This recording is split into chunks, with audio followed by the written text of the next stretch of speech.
اعوذ باللہ من الشیطان الرجیم بسم اللہ الرحمن الرحیم۔ جو حضرات بلا عذر بغیر شرعی عذر کے روزہ چھوڑ دیتے ہیں ان کے حوالے سے ہماری شریعت نے کیا احکامات جاری کیے ہیں؟ یہ تو بہت ہی بدقسمتی ہے۔ حضور صلی اللہ علیہ وسلم کا ایک فرمان کے مطابق کہ فرمایا بدبخت ہے وہ شخص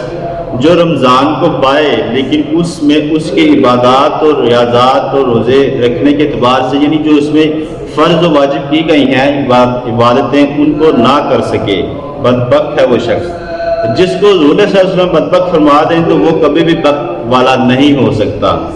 یہاں پر ایک دو روایات آپ کے سامنے میں رکھتا ہوں کہ حضور صلی اللہ علیہ وسلم نے فرمایا کہ جو شخص بغیر ان کے شرعی روزہ نہیں رکھتا ایک اگر اس کے کفارے کے لیے ساری زندگی روزہ رکھتا رہے تو وہ اس کی فضیلت کو نہیں پا سکتا۔ یعنی اس کی جو فضیلت رمضان میں روزہ رکھنے کی تھی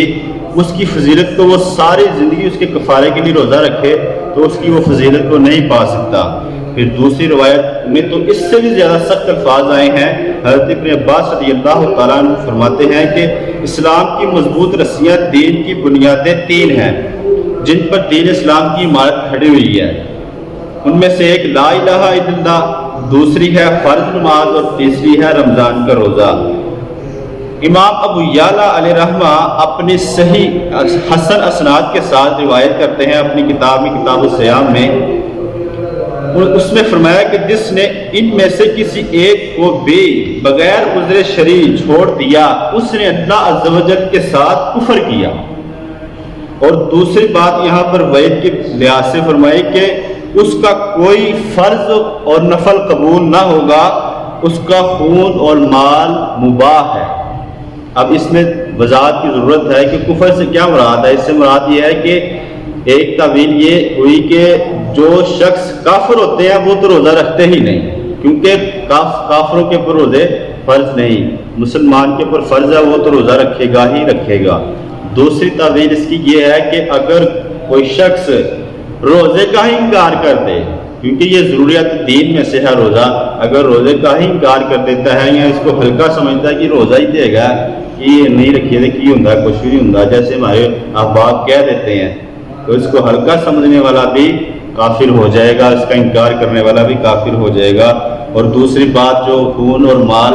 کے حوالے سے کہی گئی روایت کے اندر وہ ہر شخص کو اس بات کی اجازت نہیں ہے بلکہ صرف اور صرف حکومت کو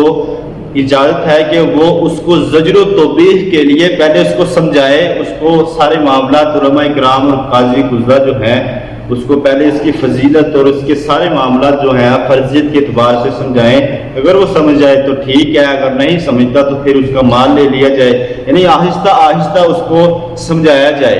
اور زجر و توبیخ کی جائے تو پھر اگر سمجھ جائے تو ٹھیک ہے، نہیں تو پھر جو شریعت کے حکم کے مطابق واضح حکم ہے تو اس لحاظ سے اس کے اوپر عمل کیا جا سکتا ہے۔ اور صرف یہ حکومت وقت ہی اور قاضی جو وقت ہوگا وہ اس کے اوپر عمل کر سکتا ہے، ہر عامی شخص کو اس بات کی اجازت نہیں۔ اللہ عز و جل سے دعا ہے کہ ہمیں رمضان مبارک کی تقدس کا خیال رکھتے ہوئے اس کے تمام عبادات جو ہم پر فرض و واجب کی گئی ہیں ان کو ادا کرنے کی توفیق عطا فرمائے۔ وما توفیقی الا باللہ۔